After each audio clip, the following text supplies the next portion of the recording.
మీరందరూ ఒక్క నిమిషం ఆలోచించండి. ఇక్కడ కూర్చున్నటువంటి వాళ్ళకి టిఆర్ఎస్ ప్రభుత్వం వచ్చి 4 సంవత్సరాలైంది. ముఖ్యమంత్రిగా కేసీఆర్ గారు గెలిచి 4 సంవత్సరాలైంది. మన ఎమ్మెల్యే సుధీర్ రెడ్డి గెలిచి 4 సంవత్సరాలైంది. ఇక్కడ ఉన్నటువంటి వాళ్ళల్లో ఒక్కరికైనా డబల్ బెడ్రూమ్ వచ్చిందా? చెప్పండి అమ్మా. వస్తే గట్టిగా చెప్పండి, లేకపోతే రాలేదని చెప్పండి. వచ్చిందా? వచ్చిందా? డబల్ బెడ్రూమ్ ఇస్తామన్నారు.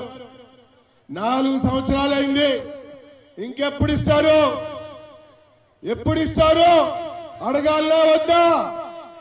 నిలదీయాలా వద్దా? బస్తీలలోకి ఎమ్మెల్యే వచ్చినా, టిఆర్ఎస్ నాయకులు వచ్చినా, ఇంకోరెవరైనా వస్తే కూడా ఏమైనా మా ఇల్లు అని చెప్పని నిలదీయాలని చెప్పని నేను కోరుతా ఉన్నా. మీరు అదే ఉప్పల్కి రండి. నేను ఉప్పల్లో ఎమ్మెల్యేగా ఉన్నా. ఈ రాష్ట్ర ప్రభుత్వం యొక్క మెడలు వంచి 2500 డబల్ బెడ్రూమ్లు కట్టించానని చెప్పని నేను మీకు మనవి చేసుకుంటున్నాను. అంతేకాకుండా ఇంకొక 3 నెలల్లో దసరా నాటికల్లా ఆ పేద ప్రజానికానికి, ఇల్లు లేనటువంటి ప్రజలకి, ఆ 2500 మందికి డబల్ బెడ్రూమ్లు ఇవ్వబోతున్నా. ఇంకొక 2000 ఇల్లు కావాలని ఈ ప్రభుత్వం మెడలు వంచడం కొరకు మరో ధర్నా చేపట్టబోతున్నానని చెప్పని నేను మనవి చేసుకుంటున్నాను. సోదరులారా, డబల్ బెడ్రూమ్ కథ అయిపోయింది. ఇక్కడ ఎంతో మంది దళితులు ఉన్నారు, గిరిజనులు ఉన్నారు. ఈ యొక్క రాష్ట్ర ప్రభుత్వం దళితునికి 3 ఎకరాల భూమి ఇస్తా ఉంది. ఇక్కడ కూర్చున్నటువంటి సోదరిమణులకి, ఇక్కడ ఉన్నటువంటి సోదరులకి, ఎవరికైనా సరే, ఏ ఊర్లో అయినా సరే, ఒక్క దళితుడికైనా 3 ఎకరాలు ఇచ్చారా? చెప్పండి, చెప్పండి. ఇవ్వనప్పుడు ఇది సంక్షేమ ప్రభుత్వం ఎందుకైతుంది? ఇవ్వనప్పుడు ఇది సంక్షేమ రాజ్యం ఎందుకైతుంది?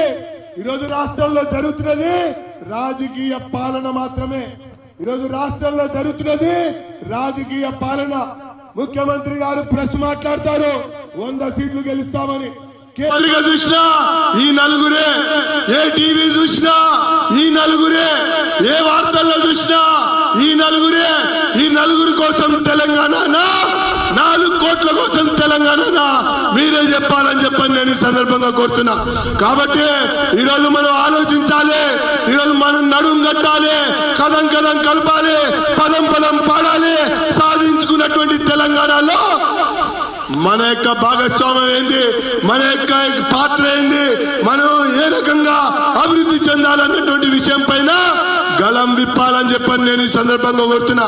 మీ అందరికి కూడా తెలుసు, ఆ రోజు జరుగుతున్నటువంటి మహాసి మన కిషన్ రెడ్డి గారు ఇక్కడ ఉన్నారని చెప్పని నేను మనవి చేస్తున్నాను. అందుకనే భారతీయ జనతా పార్టీ ఆ పోరు యాత్రతో తెలంగాణని సాధించుకున్నాం.